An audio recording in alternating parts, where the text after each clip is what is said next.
In my heart and mind, I always return to Atlantic Island Park.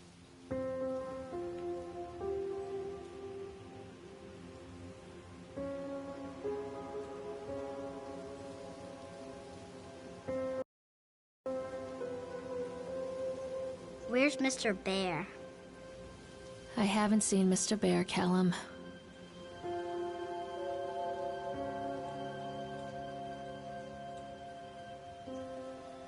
Stay in the car. I'll go and ask information.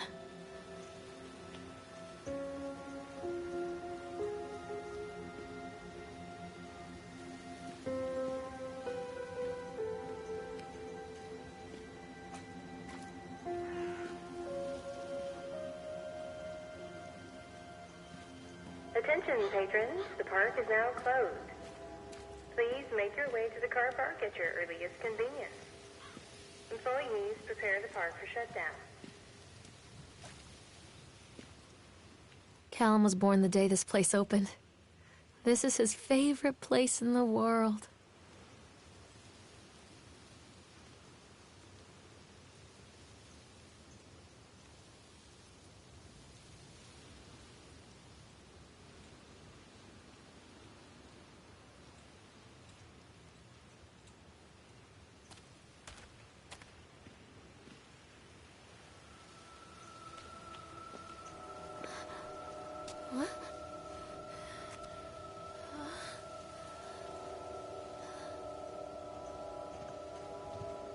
Hey, Lorraine. Lorraine. Don't blame yourself, Lorraine. People lose things all the time. Take a deep breath and think about the last place you saw your son's teddy bear. Hey, stop! I think your boy just ran into the park. I'll unlock the gates for you.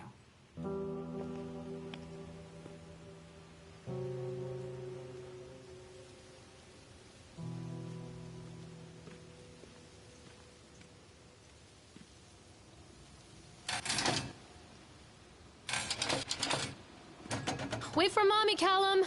Over here!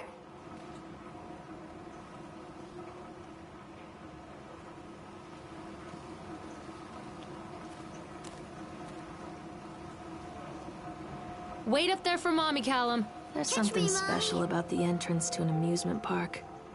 A line drawn between the real world and the world of whimsy within. On this side, the apathy of our everyday lives. And on the other, anything we might dare to dream. It's no wonder Callum ran back inside. I wouldn't want to leave either. Attention, employees. The park is now closed. Have a safe journey home.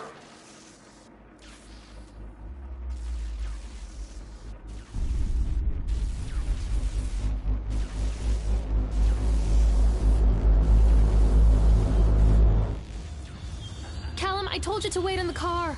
Come on, this way!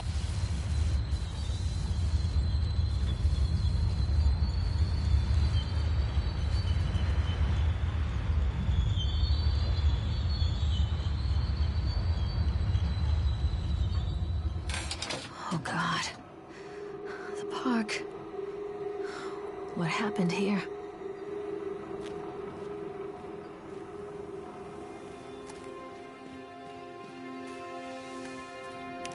You can't catch me. Come back, Callum.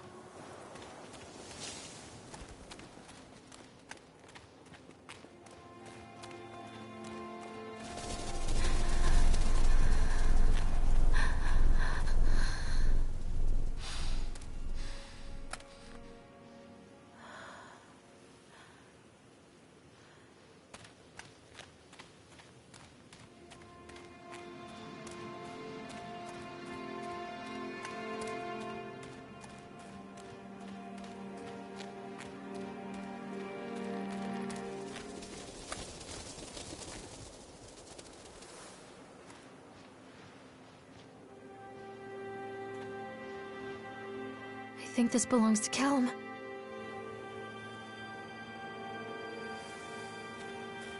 Chad the Chipmunk, huh? Just a drunk guy in a suit.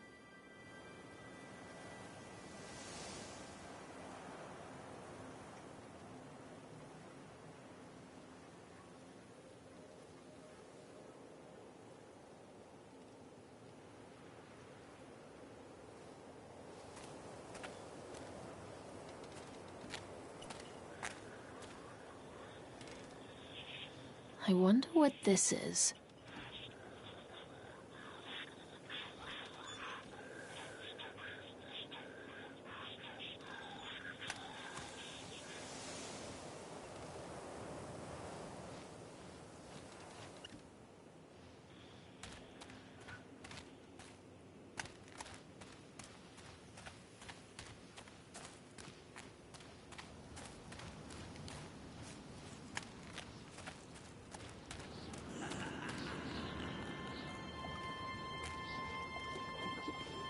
Callum, stay where you are!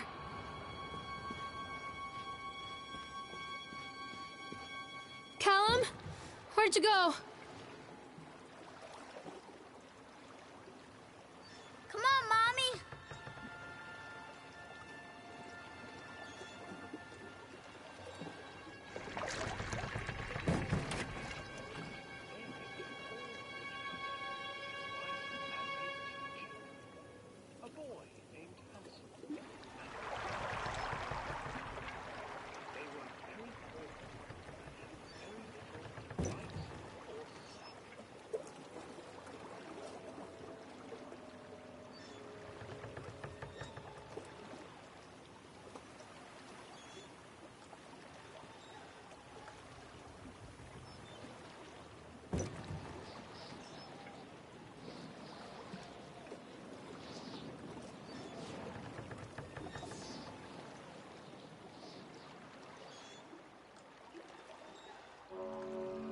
Near a great forest, there lived a poor woodcutter, his wife and his 2 children. A boy named Hansel and a girl named Gretel. They were very poor and had very little to bite or sup.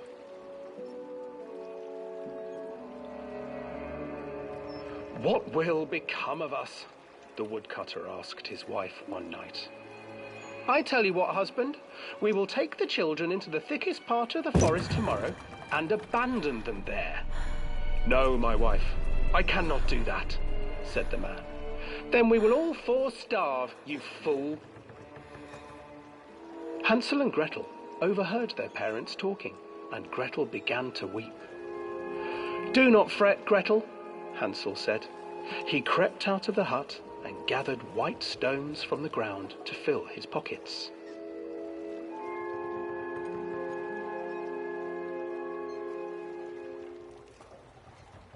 The next morning, the woodcutter leads the children into the forest. Before they leave, their mother gives them a slice of bread and warns them that they will get no more food that day. Clever Hansel leaves a trail of white stones behind them as they pass into the woods. When their father leaves them, the children wait a while, then follow the trail back to their parents' house. After receiving a thorough scolding from their parents for getting lost in the woods, the children are sent to bed without any supper. Hansel tried to sneak out and collect more white stones, but found that the door was locked. "Tomorrow I will take them into the woods myself," the wife told the woodcutter. In the morning, their mother gave them a slice of bread and led them deep into the forest once again.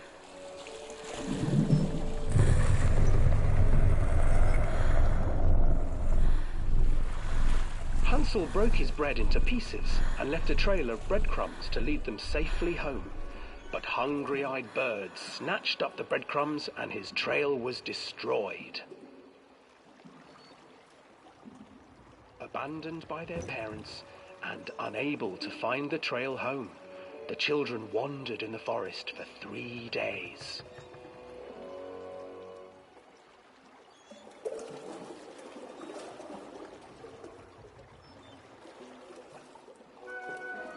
The children stumbled into a clearing with an exceedingly strange house. Its walls were made of gingerbread, and its windows were panes of clear sugar. Hansel, desperately hungry, ran forward and began to nibble on the walls.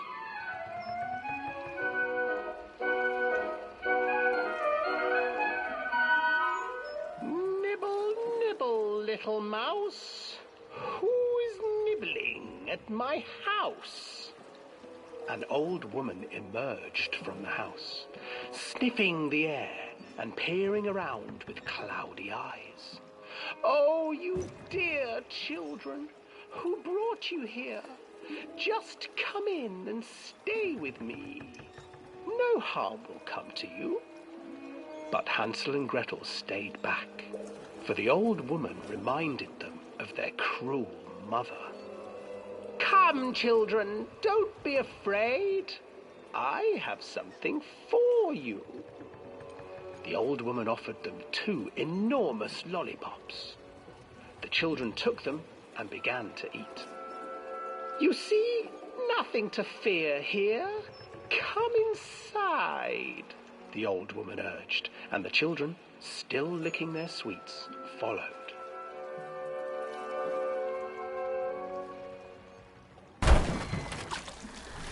Once inside the house, the old woman changed. She stuffed Hansel into a cage and put Gretel to work, sweeping and cleaning her hut. Your brother will make a good mouthful, the old witch told Gretel. Once he is fattened up, I shall feast upon him.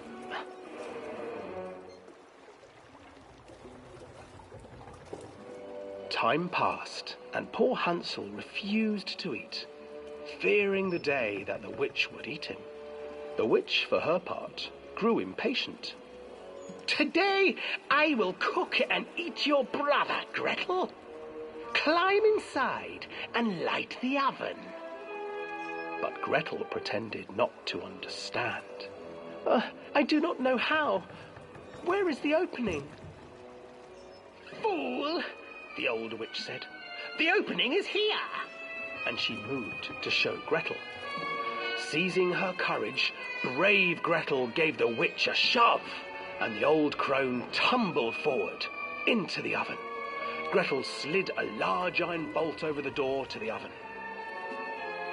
Gretel freed her brother Hansel, and together they lit a fire beneath the oven. And though she screamed and begged, the children sat by the oven until her screams had stilled, and the witch was cooked. And then, because even children can't survive on sweets, they divided up the body of the old witch and ate her.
Hansel and Gretel. I used to read it to Callum when the electricity was shut off. Those poor children. The whole world against them. The forest, the birds, the old witch, even their own parents. I used to imagine that Callum and I were the kids in that story. Not mother and son, but brother and sister, hand in hand against the unkind world. We were always hungry, looking for our own house made of candy. Looking for the sweetness that could take the pain away. Hunger leads people to desperate, terrible places where the tree branches reach like claws.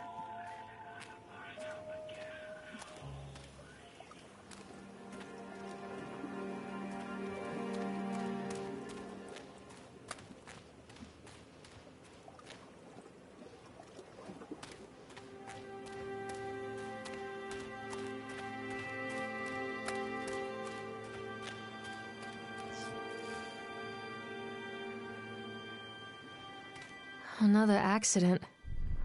This place.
This old thing used to make the blood run to my head.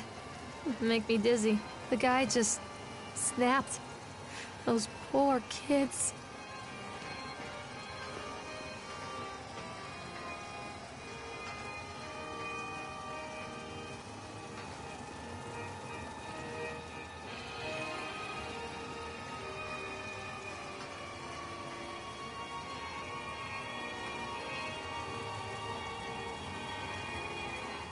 Treachery hides in thoughts. Treachery that lashes like a whip and scars our insides. The first time I saw Callum, my thoughts betrayed me. I looked down at this wrinkled, red, bawling thing and I thought, is that it? We build our world from expectations, and the world that I had built for Callum was no different.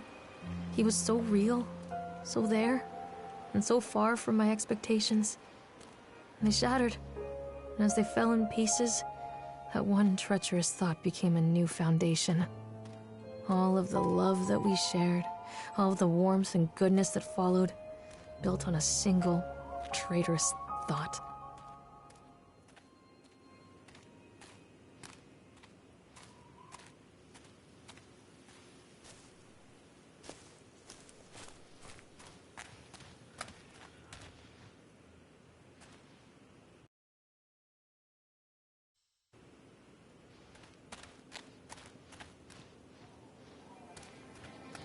Constant crashes and 80s music.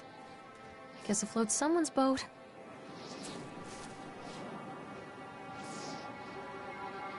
Mommy needs to see you, Callum.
It's a matter of public record that I am a failure as a mother.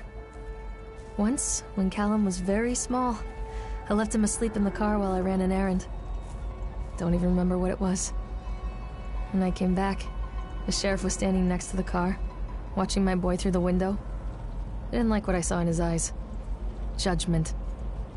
He wrote me the ticket without saying a word, just the scratch of his pen on the notepad. When he gave it to me, our eyes met. I know what you're going through. My daughter, Helen, she just gets some help. Help was a bolt of lightning. Help was 1,000 volts surging through my veins. Help is agony. I'd rather die. I wanted to scream. I'd rather you pulled your gun and shot me. But instead my mouth said, "Yes, Sheriff."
People come into your life for a reason. Dad used to say that before Mom ran off. After that, he mostly just drank. Things were different for Don and I. When we met, I was sweeping the floor at Susie's diner. He came in with some workers, but he didn't try to flirt or cop a feel like the others. He just ordered a coffee and sat there, watching me. When my shift was over, he offered to walk me home. I don't know how to describe that walk. We talked and laughed and eventually kissed. It felt like love. It felt like a fairy tale. I can't tell you if Callum was made that night or one of the ones that followed, but I think it has to be that night. That one perfect night. Dawn and I moved in together, but then, well, he died. According to the supervisor, his safety harness failed when he was working on the top of the Ferris wheel. Dawn was there one moment, and then gone. Sometimes people leave your life for no reason. I was 3 months pregnant with Callum. Fairy tale fucking over.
did you go?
A lot of people idolize their children.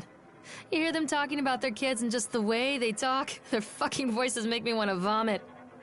My angel likes to read, and little Johnny is so good on the piano. Fuck those people! You give up 9 months of your life carrying them, you traumatize yourself giving birth to them, and then you spend the rest of your life as their slave. Wiping asses, mopping up piss, feeding them. Little life-sucking monsters who take and take and take until... we all go insane. Any parent who pretends otherwise is just dishonest. That's called choice supportive bias. I am honest. Callum really grinds my gears, and he owes me everything. Everything. It'd serve the little fuck right if I just abandoned him.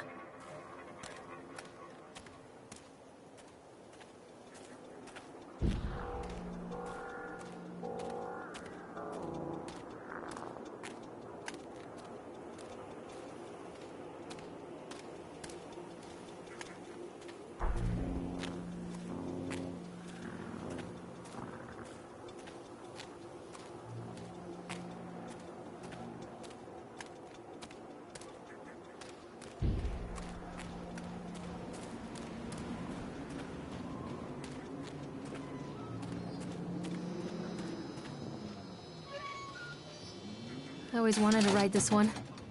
Never got around to do it before.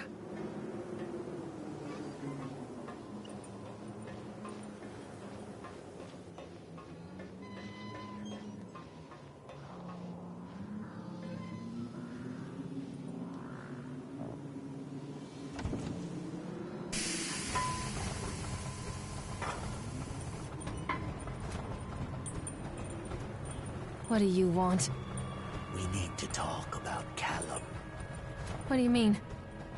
What have you done to him? That's insulting. You and your boy are everything that this place doesn't want. The antithesis of what we stand for. Where is Callum? The poor child. He tried so hard to do what he was taught. He even left you a trail of breadcrumbs. But the park is just so hungry. Tell me where my son is. Which has him now? Has both of you. No happy ending here, I'm afraid. Just leave me alone. Fool. You always were.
The witch awaits.